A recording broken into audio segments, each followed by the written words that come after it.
Son las 3 de la tarde, hora de dar un salto a lo desconocido, no a una, sino a diversas dimensiones: física, emocional, energética, espiritual. Abre tu mente y tus sentidos.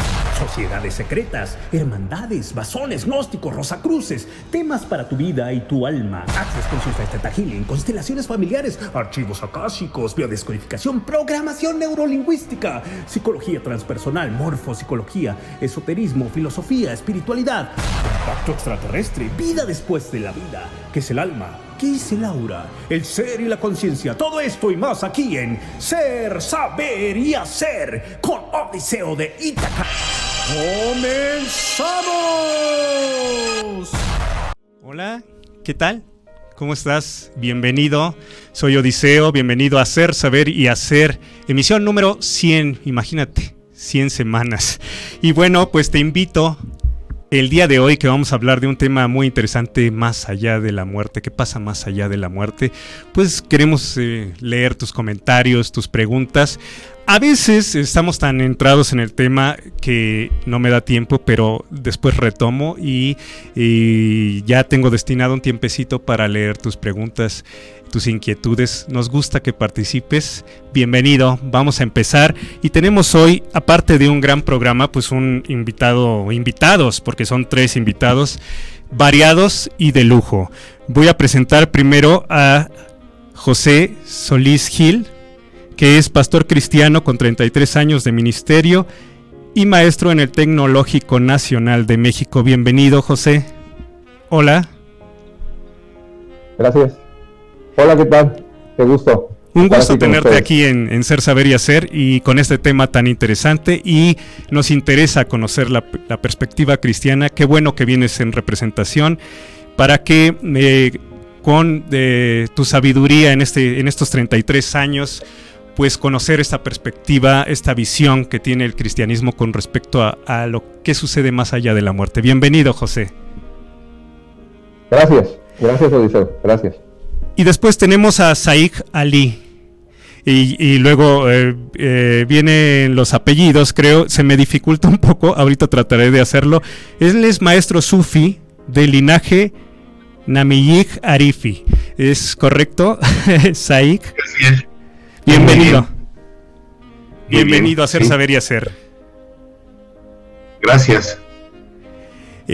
No sé si se ve bien, Saik, o que la cara la vemos completa. Perfecto. Ah, sí se ve completo. Perfecto.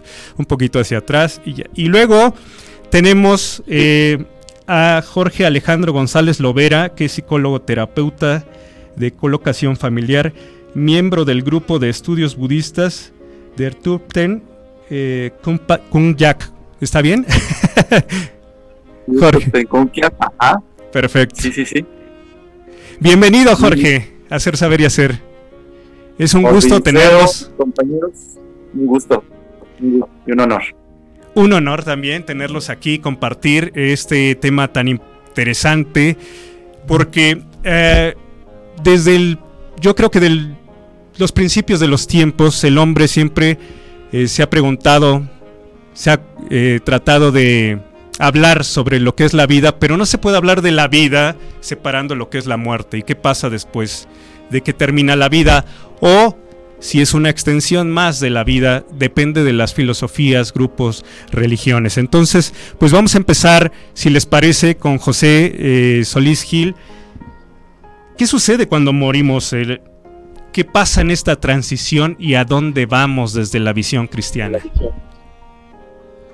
Gracias por esta oportunidad, que un gusto, un privilegio poder estar con ustedes. Quiero compartir con ustedes que la Biblia dice que hay vida después de la muerte. Creo que es algo, viviendo en una cultura en México cristiana y en Latinoamérica, pues esto es nada nuevo para escucharlo de todos, ¿verdad? El apóstol Pablo miraba con mucha felicidad el momento de su muerte.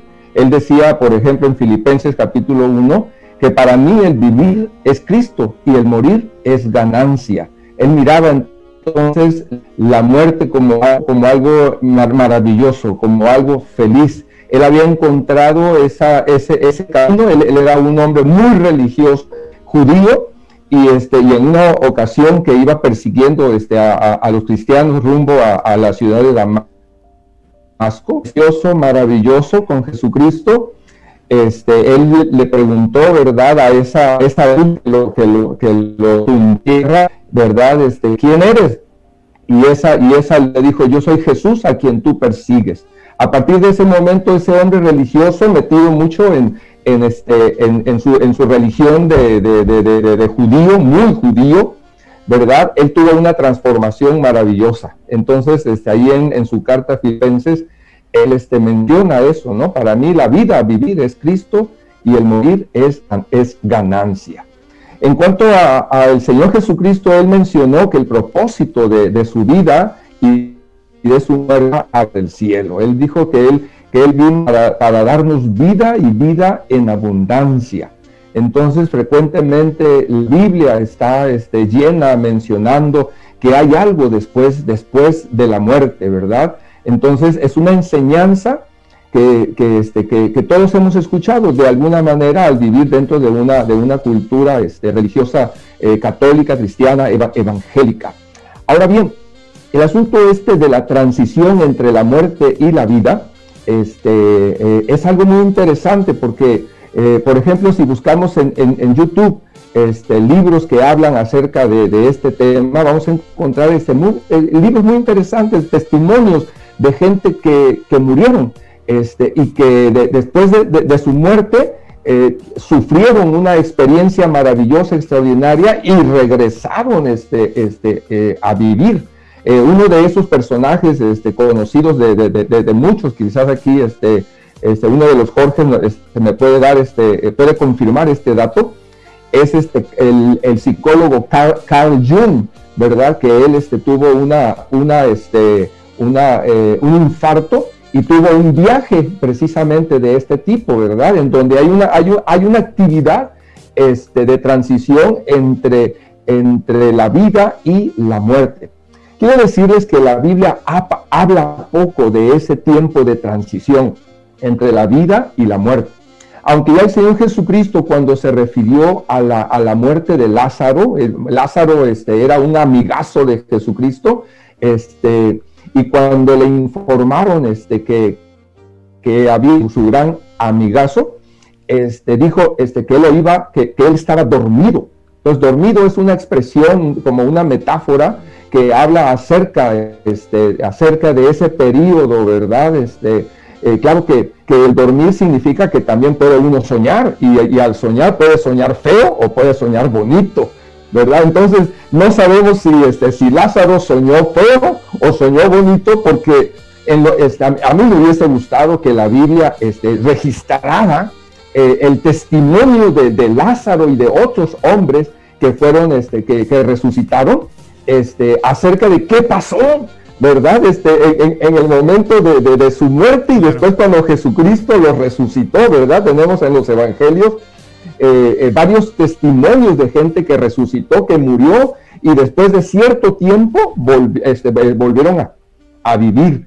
Pero desgraciadamente, muy a mi pesar, no puedo yo traerles ahorita testimonios acerca de esas personas que hicieron, ¿verdad? Como esos libros, como por ejemplo Vida después de la vida del doctor, de un doctor de apellido Moody, y testimonios, ¿verdad?, que están escritos. Y aún yo mismo quiero decirles que he podido platicar con personas que han muerto, ¿verdad?, que se han ahogado y posteriormente allá en la orilla los han hecho resucitar. Y estas personas, amigos míos, me han platicado que miraron su vida, pero de una manera rápida y extraordinaria, en un instante, en cuestión de segundos, de quizás máximo minutos, ¿verdad? Entonces, testimonios de ese tipo, pues desgraciadamente no los tenemos en la Biblia. Así que yo puedo compartir testimonios de ese tipo, pero desde el punto de vista de la Biblia prácticamente no tenemos mucha información. Y lo que tenemos en la Biblia y lo que no tenemos en la Biblia, las dos cosas son valiosas, son importantes, ¿verdad? Como que yo puedo entender que Dios no nos da a veces toda la información que quisiéramos. Oye, ¿verdad? José, hay cristianos que tienen respuesta para todos. Yo en mis 33 años de ministerio pastoral, la verdad me he dado cuenta que no he podido tener respuesta para todo, pero han habido experiencias muy especiales, muy bonitas. Oye, Pero José, sí. ¿y qué dice desde la visión cristiana? ¿A dónde vamos? Perfecto. Entonces, desde la visión cristiana, donde vamos hay dos lugares, el cielo y el infierno. El infierno ciertamente es un lugar muy feo y es un lugar difícilmente de justificarse moralmente, a menos que conozcamos mucho de la naturaleza pecadora del ser humano. Entonces, si nosotros podemos ahondar acerca de esa naturaleza del pecado del amor humano, entonces podríamos sí justificar lo que es la presencia del infierno. Pero sobre de eso, déjenme darles a ustedes solamente un dato. En el libro de Apocalipsis y el profeta Daniel, ellos hablan que vieron en el cielo una vez una cantidad enorme de personas en el cielo. Y quiero decirles que la cantidad fue millones de millones en el cielo, millones de millones. Ahora, buscando en el internet un cálculo aproximado del número de personas que han vivido en esta tierra de 50,000 años para atrás al presente, quiero decirles que hay un dato allí por un buró de registro poblacional en Washington, que ellos mencionan 108,000 millones de personas. Así que el Apocalipsis y el profeta Daniel hablen de millones de personas en el cielo, la verdad a mí me hace pensar que el cielo va a estar súper poblado con gente que de alguna manera encontró la salvación, y que el infierno relativamente va a estar despoblado. Esa es una impresión que yo les puedo dar en base a lo que he encontrado en la Biblia, y también ese dato que les digo que busqué en el internet, de 50,000 años atrás al presente. Es interesante, José. 108,000.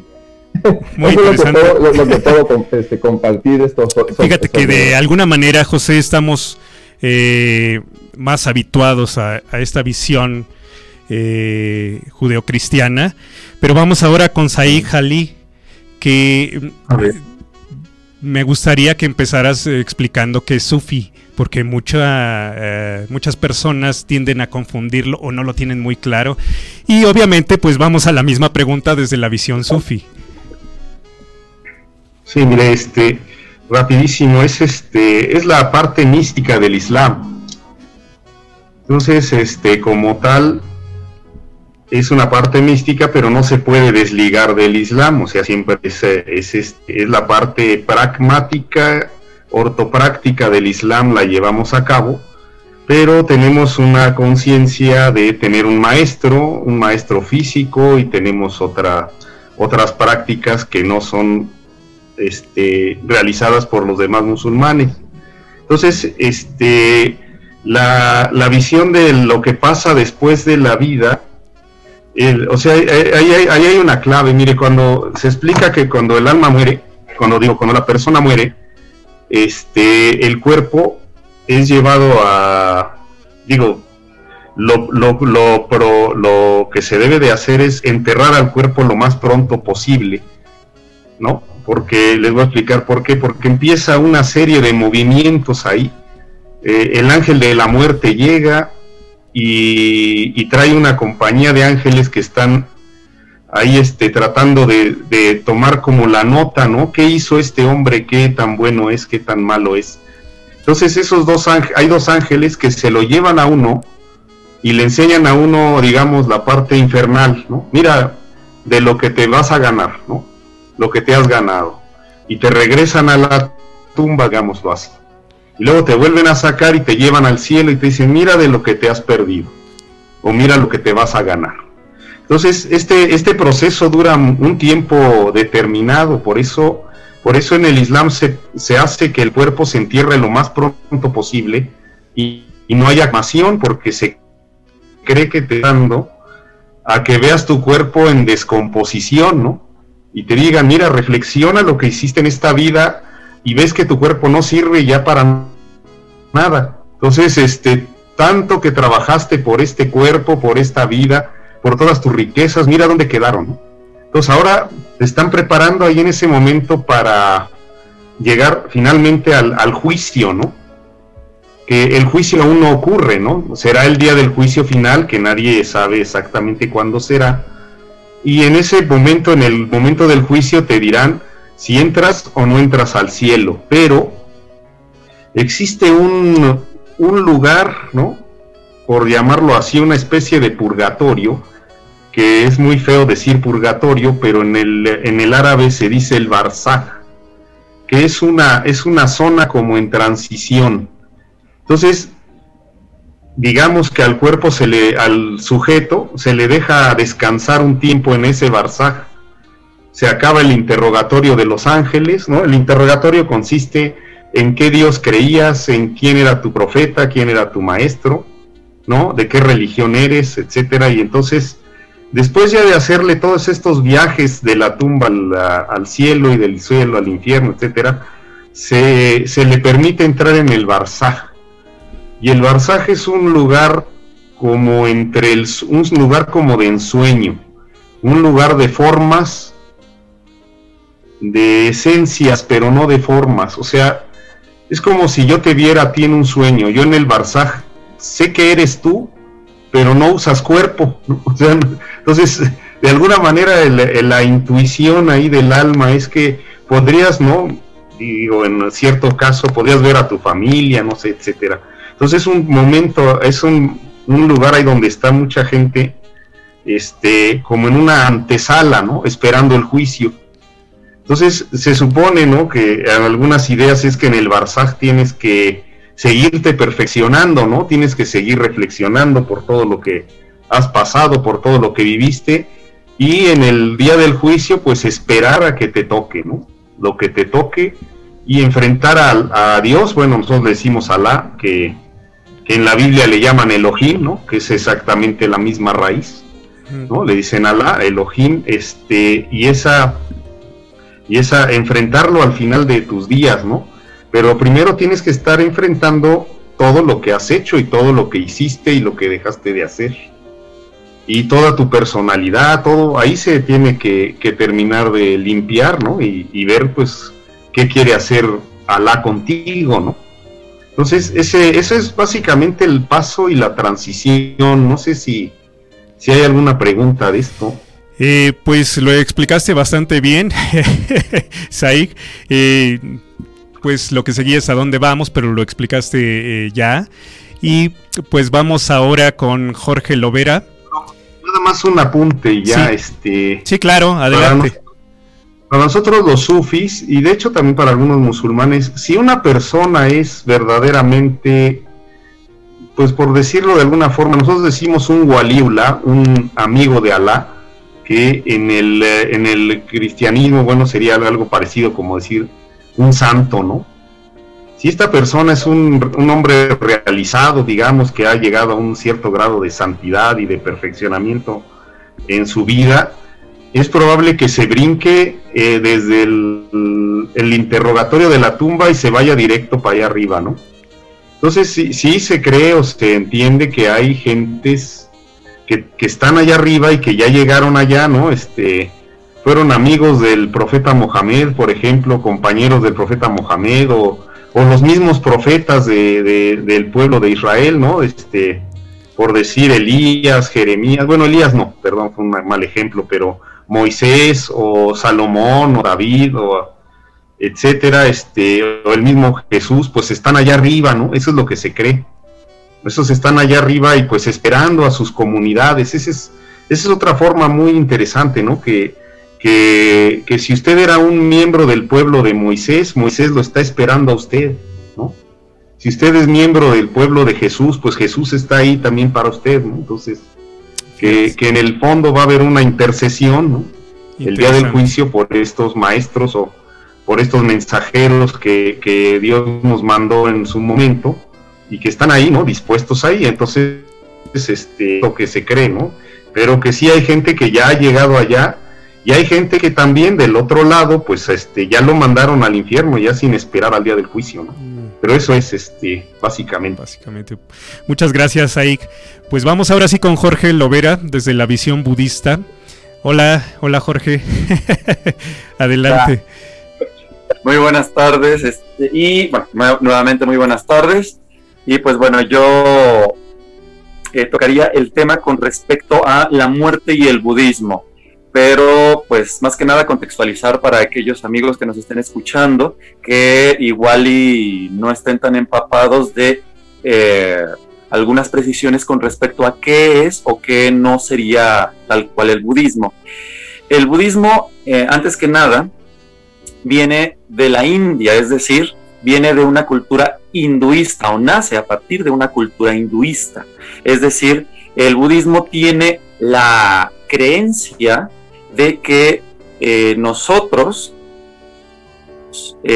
algo así como una conciencia, voy a dejarlo así para que se vaya entendiendo, como una especie de conciencia que va teniendo una transmigración o una reencarnación de un cuerpo a otro, por ejemplo, y hace una diferencia de el hinduismo, tiene una gran diferencia del hinduismo con el Atman.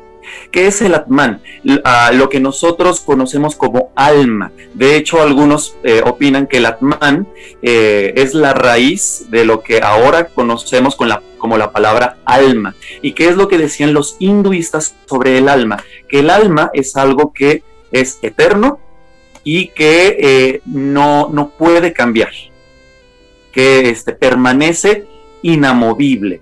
Pero ahí, en ese segundo punto, Siddhartha Gautama, el creador o el iniciador del budismo que ahora conocemos, difiere.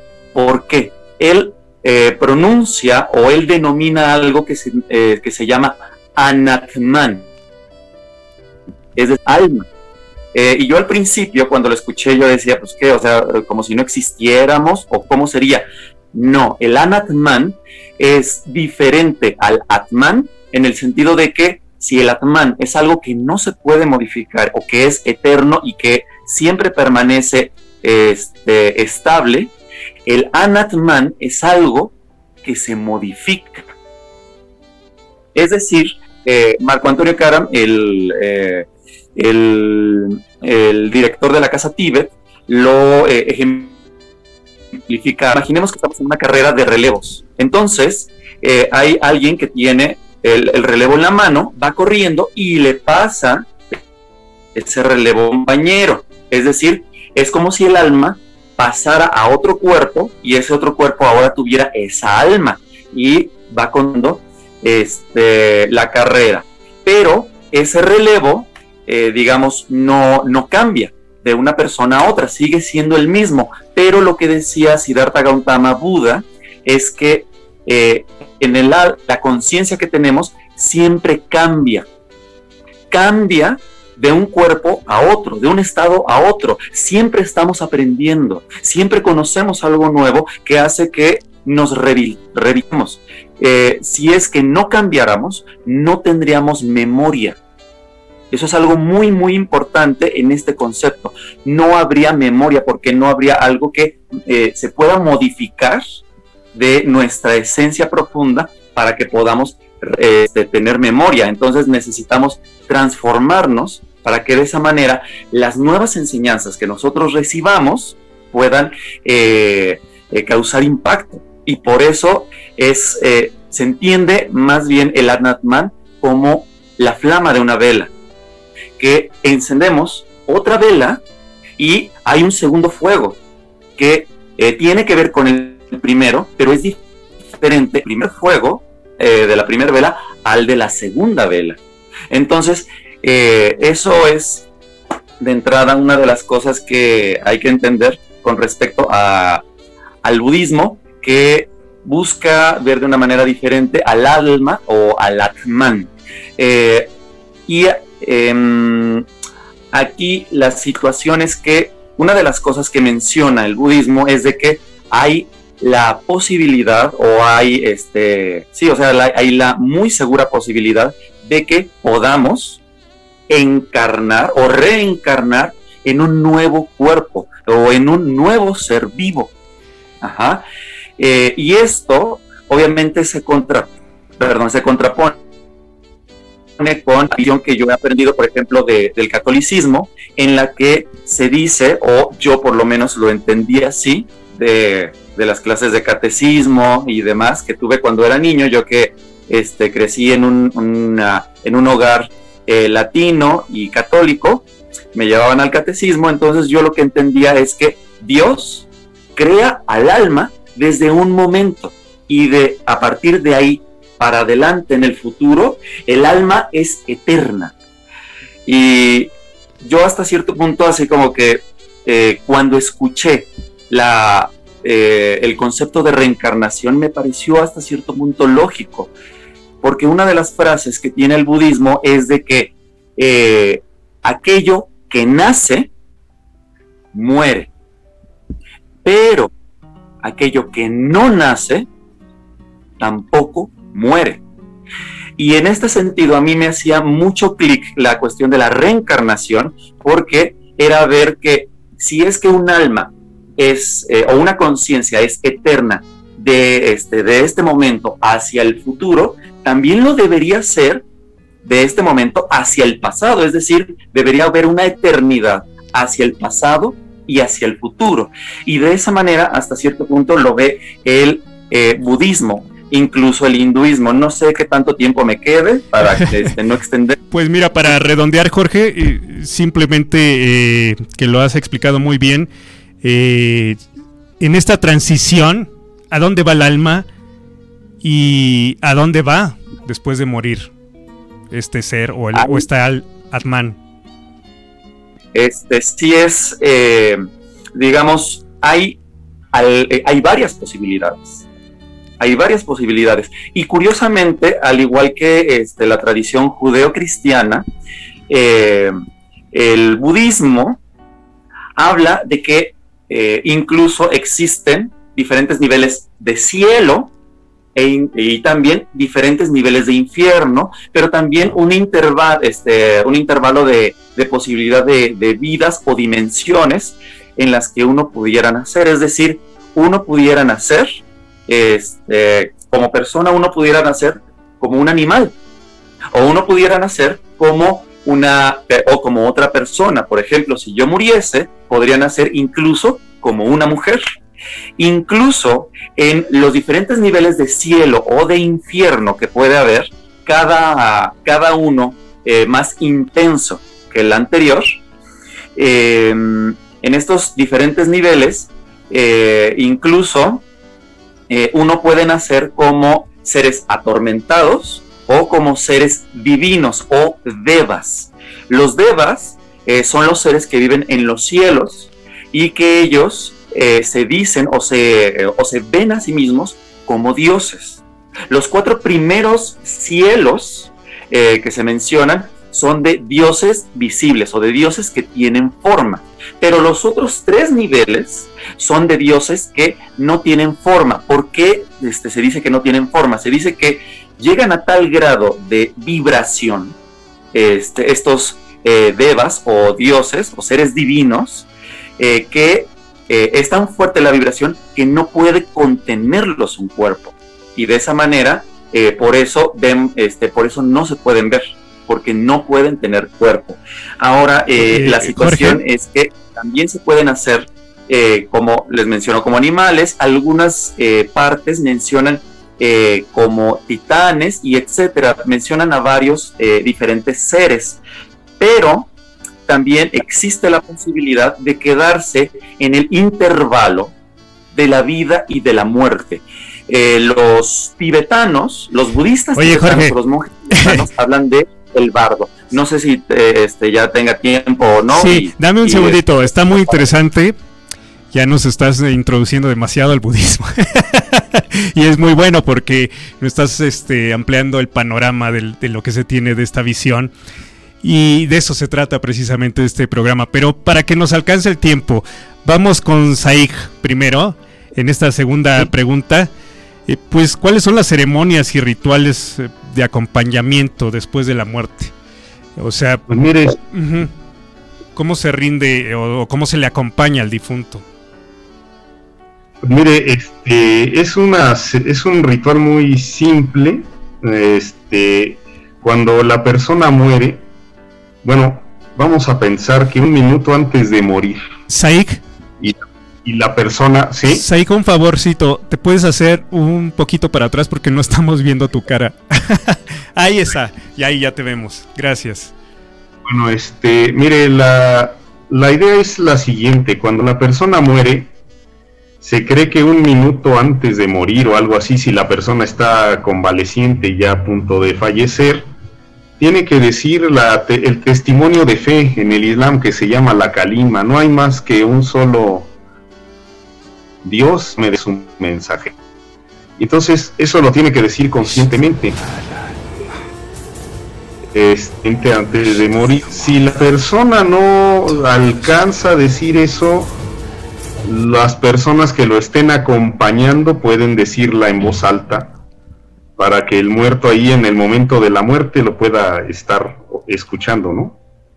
Y posteriormente a eso se hace un baño ritual, ¿no? Los hombres bañan a los hombres, las mujeres bañan a las mujeres.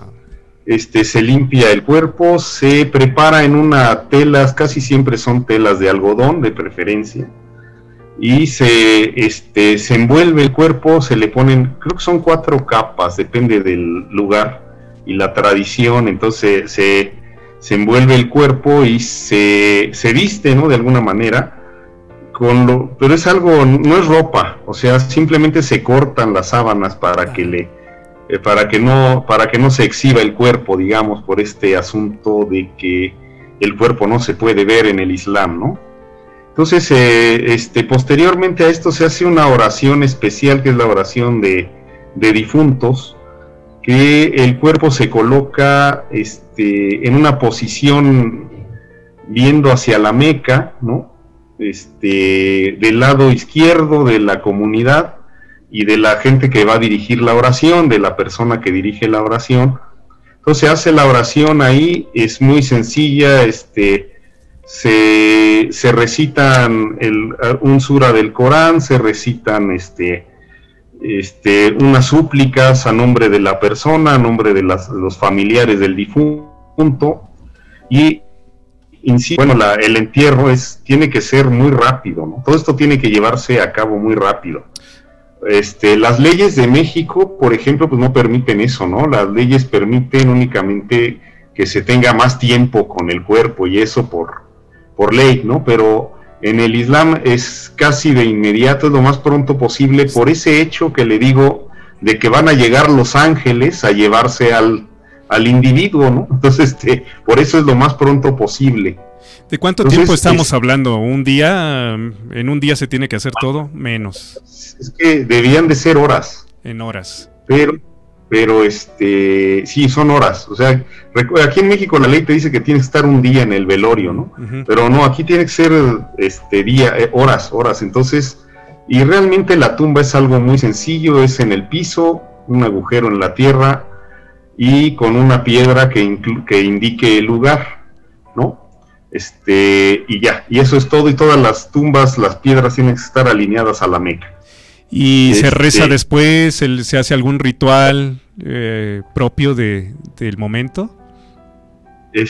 No, fíjese que estas oraciones funerarias se pueden realizar las veces que uno desee, o que los familiares o que los deudos quieran hacerla. Casi siempre se realiza a las primeras horas de la mañana, que es la oración del amanecer, pero uno lo puede hacer en el momento que uno desee, ¿no? Recordar a su familiar, etcétera, ¿no? Entonces, ese es realmente todo el rito. Del lado del sufismo, ¿qué ocurre cuando alguien muere y no tiene este acompañamiento? O sea, sí, la familia... que es un vacío legal ahí, ¿no? Si no hay quien le haga nada, es algo que la gente ve muy mal, ¿no? Desgraciadamente, pues mucha gente muere sola, ¿no? Y eso pues ocurren situaciones así como que esta persona no tenía vida social, no tenía amigos, o no podía haber hecho una familia, etcétera, ¿no? Como que ese caso sería muy difícil, pero pues sí existe. Y cuando no hay alguien, pues sí es verdaderamente desastroso, ¿no? Muchos extranjeros musulmanes que han muerto en México, pues luego la gente no se entera hasta días después, ¿no? De que han fallecido, o que vivían solos aquí, que su familia de otros países no puede venir. Entonces, vamos, sí, es una cosa muy difícil en la ley, ¿no? De determinar. Y bueno, le quería yo comentar algo, porque también dice que hacia dónde vamos, ¿no? Entonces, o sea, ya le dije ya lo clásico, el cielo y el infierno, pero existe también, le digo, el fast track, ¿no? ¿Quiénes son esas personas? Los que llegan a desarrollar su conciencia, su vida y su fe en grados, porque existe en el Islam una forma de determinar algo de eso, ¿no? ¿Quiénes son los verdaderos amigos de Dios o los verdaderos amigos de Alá? Entonces, todas esas personas, ahí le tengo que comentar algo, porque aquí me recordó algo el compañero budista. En el Islam también se contempla la parte de algo que se llama el nafs, que lo podemos asociar al alma, ¿no? No muy directamente, pero hay ese nafs, digamos, es la parte que rige nuestra existencia, digamos, es la conciencia que hace que el cuerpo, que no sea un títere, ¿no? Sino que el cuerpo se mueva por sí mismo, ¿sí? Esa es la parte ahí. Y tenemos también una tercera parte, que es el espíritu, que en árabe se dice el ruh, y en hebreo, en la Biblia, se dice el ruaj, ¿no? Entonces, ese espíritu que está ahí, es también parte de nosotros, pero la mayoría de las personas no lo desarrollamos. El espíritu está ahí. Ese es el que tal vez ahí coincida con otras religiones, es la parte eterna. Entonces, el alma morirá también. Nafs que le digo también morirá. Pero el que debe de sobrevivir es el espíritu, ¿no? Ese es el espíritu, ese es el que finalmente es digamos, es la parte refinada del ser humano. Entonces, de la vida no lo desarrollamos porque estamos peleados primero con el cuerpo, luego con el alma, y el espíritu no ocurre nunca, ¿no? O sea, ese es el trabajo del musulmán, es el trabajo del sufí, encontrar ese espíritu, ¿no? Encontrarnos en nosotros mismos. Muy bien. Gracias, Saig. Qué bueno que lo complementas. Vamos con Jorge Lovera, de la visión budista, con esta segunda pregunta. ¿Cuáles son las ceremonias en el budismo, los rituales de acompañamiento pues para el difunto? Eso es. Gracias. Sí, disculpa. Dependerá incluso de cada corriente del budismo. Pues bueno, nada más para acabar de redondear la idea anterior, en flash, para que no le quitemos tiempo a todo lo que se tenga que decir, la situación de hacia dónde iremos o cómo se determinará nuestro futuro, ya sea estadio o encarnación incluso, dependerá de algo que se conoce en Oriente como el karma. El karma sería aquella consecuencia natural que nosotros tenemos a partir de nuestros actos, y que no se entiende como un castigo o un premio, sino simplemente como la consecuencia. Es decir, el universo lo que tiende es al equilibrio. Y si nosotros actuamos de una determinada manera hacia el universo o hacia nuestros semejantes, eso mismo tiene la posibilidad de regresarse hacia nosotros. Y a partir de ello tendremos la posibilidad de nacer o tener una reencarnación virtuosa o benéfica, o una reencarnación no benéfica, o una situación muy complicada incluso en vida o después de la muerte o en nuestra próxima encarnación. Pues bueno, lo que busca el budismo, lo que desea el budismo es lograr liberarse del samsara. ¿Qué es el samsara?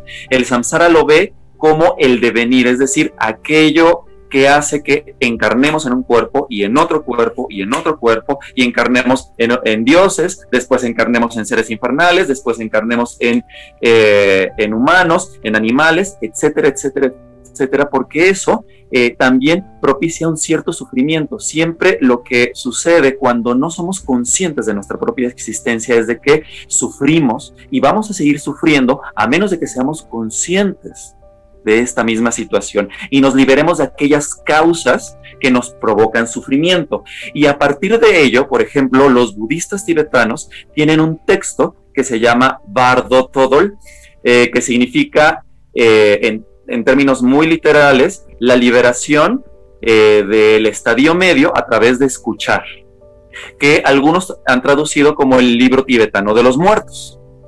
¿Y qué es el Bardo Todol? Es un texto escrito por un santo, o un santo budista, vamos a dejarlo así, un Buda que se llama Padmasambhava, que algunos lo mencionan como la encarnación de Siddhartha Gautama.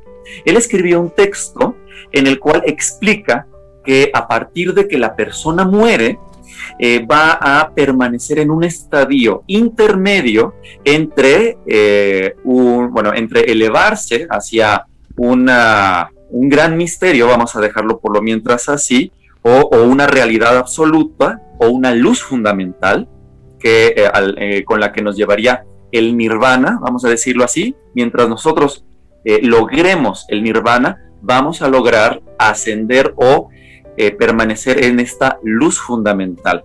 Vamos a dejarlo por lo mientras así, pero si no lo logramos, si no logramos esta luz fundamental a partir de la muerte, entonces quedaremos atrapados en este bardo, es decir, en este intermedio. El budismo comprende 6 diferentes bardos. El primero sería el bardo del nacimiento, es decir, en el momento en que la conciencia o el anatman, vamos a dejarlo así, o esa conciencia que es eterna, va a nacer en un nuevo cuerpo. El segundo sería el bardo de los sueños. El tercero sería el bardo de la meditación, o cuando estamos abstraídos. Hay un bardo, es decir, casi el alma o el anatman no va a estar totalmente en el cuerpo, va a estar abstraída. Después, el Bardo Todol, es decir, este texto va a estar cubriendo los últimos 3 bardos, que sería el bardo del momento que precede a la muerte, el bardo del absoluto y el bardo del devenir. ¿Y qué es este texto del Bardo Todol? Pues bien, cuando muere la persona, lo que sucede es que esa conciencia o ese anatman hasta cierto punto se va separando del cuerpo y todavía conserva el sentido del oído. Digamos que cualquiera de las conciencias que nosotros tenemos originalmente conserva los sentidos. Jorge, cuando asciende a un cuerpo o cuando está en un cuerpo, se limitan esos sentidos. No sé si tenga todavía Jorge, tiempo. No, ya, de hecho ya nos pasamos un poquito. Vamos con José Luis Gil, el pastor cristiano, para ver esta segunda pregunta, porque ya estamos sobre tiempo de las ceremonias y rituales que se realizan después para el acompañamiento al difunto. Muy bien. Sí, gracias. José Solís, sabemos muy bien, como vivimos en una cultura de judeo-cristiana y católica mucho en México, que hay muchos rituales relacionados con la muerte. Sin embargo, quiero comentarles que en la Biblia es algo muy sencillo, es algo muy simple. Por ejemplo, cuando murió Lázaro, el gran amigazo de Jesucristo, Jesús no dijo vamos rápido a estar con Lázaro, que está muy enfermo, y vamos a ayudarlo para que bien muera, etcétera, etcétera. Sencillamente no hubo un interés de Jesús para hacer algún tipo de rito en cuanto a la buena muerte de su amigo Lázaro. Tenemos también el caso de uno de los ladrones que estaban siendo crucificados juntamente con Cristo cuando él murió, y estaban muriendo, los tres estaban muriendo crucificados, ¿no? Y uno de ellos que fue el que se llama el ladrón arrepentido, que le dice a Jesús: acuérdate de mí cuando vengas en tu reino, ¿verdad? Esa fue su declaración de fe: acuérdate de mí cuando vengas en tu reino. Eso está registrado en la Biblia. El Señor con eso es suficiente para decirle a este hombre, le dijo: hoy estarás conmigo en el paraíso. Este día, hoy estarás conmigo en el paraíso. Entonces, en base a eso, respetando todos los ritos que se dan, rituales y ceremonias, como pastor cristiano me ha tocado estar en procesos de duelo, con personas que están, que ya murieron, pero recuerdo de manera especial, me invitaron a que visitara la casa donde había un moribundo, un hombre ya mayor, un hombre ya viejo el hombre, con todo respeto, tenía días que estaba, prácticamente, estaba muerto prácticamente. De hecho, el hospital lo había soltado para que estuviera en casa, y cuando yo llegué a esa casa, el hombre estaba en la cama tendido con la boca abierta y prácticamente sin respirar y los ojos perdidos. No hablaba, aparentemente no pensaba nada, y toda su familia pues alrededor de él muy triste.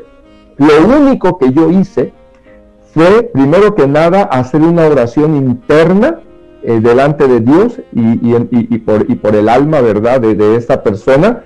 Y cuando abrí la Biblia y leí yo el Salmo 23, este hombre que tenía días enteros sufriendo y no podía morir, la hija de este hombre que estaba pegadita papá y que estaba pendiente de lo que estaba pasando con el papá, en ese momento yo no terminé de leer el Salmo 23, Jehová es mi pastor, nada me faltará, y aunque ande en valle de sombra de muerte, no temeré mal alguno. Ese hombre murió con un descanso maravilloso, increíble, y la hija en ese momento, ella expresó: mi padre ha muerto, y daba gracias a Dios de que su padre había muerto descansando, ya por fin. Entonces, José, los ritos y las ceremonias, José, respetando a todas las perdón, ¿sí me escuchas, José? Respetando a todas las vertientes cristianas, sencilla, ¿sí? Cuando a alguien no se le hace acompañamiento, no se le hacen rezos, ¿qué sucede? ¿Qué dice el cristianismo con respecto a esto? Cuando a alguien no se le reza, cuando alguien no tiene este acompañamiento, ¿qué pasa con esta persona cuando muere? Sí, mira, si en dado caso de que alguien muriera aislado, la Biblia habla de que hay una conciencia en cada ser humano, una conciencia que le ayuda para hacer un proceso de autojuicio y poder arrepentirse de sus pecados, poder ser humilde en su apreciación personal, y poder enfrentarse humildemente ante su Creador, y confiando en el Señor Jesucristo. Eso es lo que enseña la Biblia, que uno puede arrepentirse personalmente delante de Dios de lo malo que haya hecho, y depositar la confianza en lo que Cristo hizo en la cruz del Calvario, porque para eso vino precisamente Jesucristo, a morir por todos nosotros. Entonces, el sacrificio de Jesucristo la Biblia lo llama un sacrificio expiatorio, es decir, que nos trae la salvación. Y para que uno lo haga efectivo, puede ser acompañado o puede ser solo. Triste, ¿verdad? Que una persona muera sola, pero esa misma persona puede en su interno puede elevar una oración de entrega, y Dios lo escucha, como lo tenemos en algunos testimonios de la Biblia. José, estamos llegando al final del programa para los tres. Vamos a despedirnos con un mensaje, una frase que tenga que ver con el tema de hoy, más allá de la muerte. ¿Qué sucede más allá de la muerte desde nuestra religión, filosofía? Y yo creo que empezamos con José Solís. Muy bien, gracias.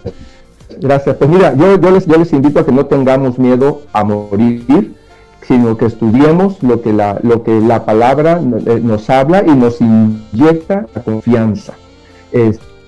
Hay una manera muy fácil de saber cuando uno entiende el mensaje de Dios. Jesucristo dijo: la verdad os hará libres. Entonces, la enseñanza que uno recibe debe de producir en nosotros un sentimiento y una experiencia de libertad. Entonces, en esa libertad podemos enfrentar la muerte. Y yo les animo para que nos podamos dedicar un poquito más al estudio de la palabra de Dios, para que podamos estar preparados, con gozo, con alegría, y poder en un momento dado decir como el apóstol Pablo: para mí el vivir es Cristo y el morir es ganancia. Dios les bendiga, gracias por esto. Gracias, José, muchísimas gracias. Vamos con Jorge Lovera, desde Más allá de la muerte, un mensaje que quieras dejar desde la visión budista. Pues, gracias. Si es que la persona no tiene la asistencia, por ejemplo, con respecto a las diferentes ceremonias que se le pueden hacer, que en prácticamente todas las religiones se hace una ceremonia de rezos, por ejemplo, de recitación de textos muy importantes para que puedan ascender hacia un estado pleno, o si la persona llega a confundir sus propias ilusiones que se desatan a partir de la muerte, es decir, que de repente todas las cosas fuertes de nuestra propia vida se pueden desatar a partir de la muerte, la persona puede quedar como un fantasma, atrapado en una dimensión en el que no está vivo, pero tampoco puede abandonar esta dimensión, y tiene que vagar perdido, sin dirección, sin rumbo, y a veces, como tienen el ansia de poder seguir vivos, a veces se pegan hacia otras personas, buscan absorber su energía y hasta cierto punto sentir a través de ellos. Que esto es algo, podrían opinar muchos, un poco macabro, pero que son cosas que cuando alguien que maneja la espiritualidad puede estar atento, puede ayudar para liberar a esas conciencias del estado de sufrimiento o de atore espiritual que tiene. Sería en general. Gracias, Jorge, te agradezco mucho el que nos hayas acompañado el día de hoy. Vamos por último con Said Jalí, desde la visión sufi, el mensaje que quieras dejar al auditorio que nos estuvo acompañando el día de hoy. Pues que no le tengan miedo a la vida, ¿no? Porque ese es un temor más grande, ¿no? No le tengan miedo a la muerte, entonces. Y que tengan siempre esperanza en que Alá nos va a proveer a todos todo lo que necesitemos, que nuestras vidas están conducidas por Alá, y que tengamos el tiempo y la paciencia de encontrarnos con Él, de encontrarnos nosotros mismos, de reflexionar y tomar conciencia de nosotros sobre qué es lo que queremos, qué es lo que deseamos, pero también lo que Él quiere, ¿no? Lo que Alá quiere para nosotros, y esa es nuestra misión en la vida, ¿no? Descubrir por qué estamos aquí, y que la muerte puede ser algo que puede llegar en cualquier momento. Entonces, estar preparado antes de eso. El sabio Rumi de Persia decía que debemos morir antes de morir, ¿no? Entonces, ¿qué quiere decir eso? Pues que ya tienes toda tu conciencia lista para esto. ¿no? Morir a todas tus egos, a todas tus pasiones descontroladas, a conducir tu vida hacia un estado en el que tú quieras estar, en un estado de rectitud, y que estés siempre con Alá, siempre tengas presente a Alá, lo estés recordando todo el tiempo, estés recordando a Dios todo el día, ¿no? No es básico nada más estar haciendo una oración o esto, sino todo el día estar consciente de que Alá está con nosotros, de que somos parte de algo grande, de algo profundo, y de que en un momento Alá va a tomar nuestras vidas cuando esto pase, y que estemos conscientes de que no pasa nada, estar con él siempre no nos va a llevar a ningún sufrimiento ni a ningún otro estado. Muchas gracias, Saig Ali. Gracias a todos los panelistas, a los tres que nos acompañaron, que nos hicieron aquí el honor de pues hablar de este tema tan profundo, que falta muchísimo tiempo como para decirlo en tan pocas palabras, pero bueno, estamos nosotros, es un hecho que lo único seguro que va a suceder, de lo que podemos dar testimonio que va a suceder, pues es esta transición. Nosotros le llamamos muerte, pero es una transición a donde ya los expositores nos dieron la visión de acuerdo a su filosofía, a su religión. Y yo te invito a que sigas Ser, Saber y Hacer. Nos vemos la próxima semana con otro tema interesante. Muchas gracias a todos, que pasen. Hasta luego, muchas gracias. Hasta luego, gracias.